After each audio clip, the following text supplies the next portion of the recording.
Friends అందరికీ నమస్తే. నేను మీ నాగరాజు పోలే అని మాట్లాడుతున్నాను.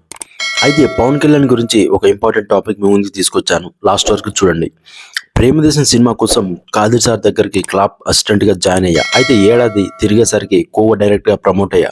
ఆ తర్వాత కథను రెడీ చేసుకొని ఎవరికి చెప్పాలా అనుకున్నప్పుడు ఓ మ్యాగజైన్లో పవన్ కళ్యాణ్ గారి ఫోటో చూశాను. అది చూడగానే ఇతడే నా హీరో అని చెప్పి అనుకున్నా. చిరంజీవి గారి తమ్ముడు అని చెప్పి ఆ తర్వాత నాకు తెలిసింది. తొలి ప్రేమ కథ రెడీ చేసుకున్న తర్వాత పవన్ కళ్యాణ్ గారిని కలవడానికి 7 నెలలు వేచి చూడాల్సి వచ్చింది. ఎవరి ద్వారా ఆయన కలవాలో తెలియలేదు. ఒక తెలుగు సినిమా చర్చలో భాగంగా ఇక్కడికి వస్తే నా స్నేహితుడి ద్వారా గిరి పరిచయం అయ్యారు. అయితే ఆయన కళ్యాణ్ బాబాయ్ సూర్యంను పరిచయం చేశారు. అలా కళ్యాణ్ అన్నయ్యకు కథ చెప్పే అవకాశం కూడా నాకు లభించిందని చెప్పి అన్నారు.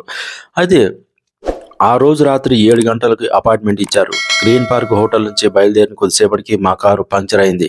దాన్ని బాగు చేసుకుని 8 గంటల 30 నిమిషాలకు వెళ్ళేసరికి కళ్యాణ్ అన్నయ్య కోపడుతూ కనిపించారు. భయపడుతూ వెళ్ళి నన్ను నేను పరిచయం చేసుకున్నా. అప్పుడు ఆయన చేతిలో గన్ కూడా ఉంది. దాన్ని జేబులో పెట్టాడు. అన్నయ్య, మీ కథ నచ్చకపోతే కాల్చారు కదా అన్నారు. ఒక్కసారిగా నవ్వేశారు. ఇప్పటి వరకు ఉన్న కోపం అంతా పోయింది. తమిళ్లో కథ చెప్తానని చెప్పి అంటే ఆయన ఓకే అన్నారు. ప్రతి సీన్కు సంబంధించిన స్టోరీ బోర్డ్ వేయడం నాకు అలవాటు. కథ చెబుతూనే అవన్నీ కూడా చూపించాను. మొత్తం విని ఎంతకాలం ఎక్కడున్నావు, కథ నచ్చింది, సినిమా చేస్తున్నావు అన్నారు. ఆ తర్వాత నిర్మాత జీవి రాజును పరిచయం చేశారు. కథ చెప్పడం ఒకటైతే దాని సినిమాగా తీయడం మరొక ఎత్తు. షూటింగ్ ముందు ఓ రోజు రాత్రి కూడా నిద్ర లేదు. షూటింగ్ జరిగిన రోజులు ప్రతి విషయంలో కళ్యాణ్ గారు నాకు సహాయం చేస్తూనే ఉన్నారు. నేను షార్ట్ ఓకే అనే వరకు ఎప్పుడు కూడా ఆయన యాక్టివ్గా ఉండేవారు. ఆయన సీట్లో లేకపోయినా సెట్లో ఉండి సలహాలు కూడా మాకు ఇచ్చేవారని చెప్పి అన్నారు.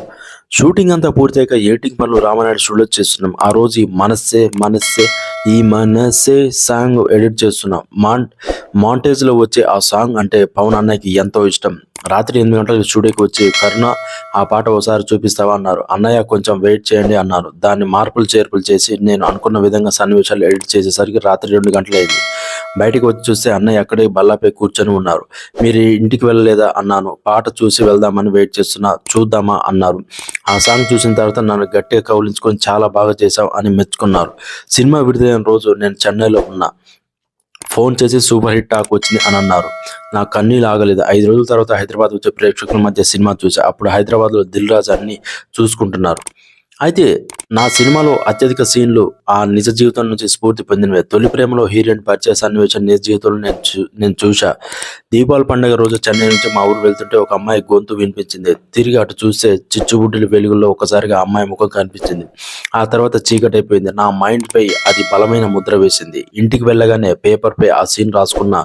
అది తొలి ప్రేమలో పెట్టా. ఆ సీన్ ను చోటాకే నాయుడు లైటింగ్ ఎఫెక్ట్ ఇచ్చారు. హై స్కూల్ చదువుతున్న ఓ అమ్మాయి fancy dress competition Angela ready అయ్యి బండిపై వెళ్తుండగా నాకు అనిపించింది. అదే సీన్ డార్లింగ్ లో కాజల్ కోసం పెట్టా అని కరుణాకర్ చెప్పారు. సో మీరు కూడా పవన్ కళ్యాణ్ ఫ్యాన్స్ అయినా లేకుంటే కరుణాకర్ ఫ్యాన్స్ అయినా ఖచ్చితంగా వీడియో లైక్ చేయండి, షేర్ చేయండి, సబ్స్క్రైబ్ చేయండి. Thank you so much guys for watching my video.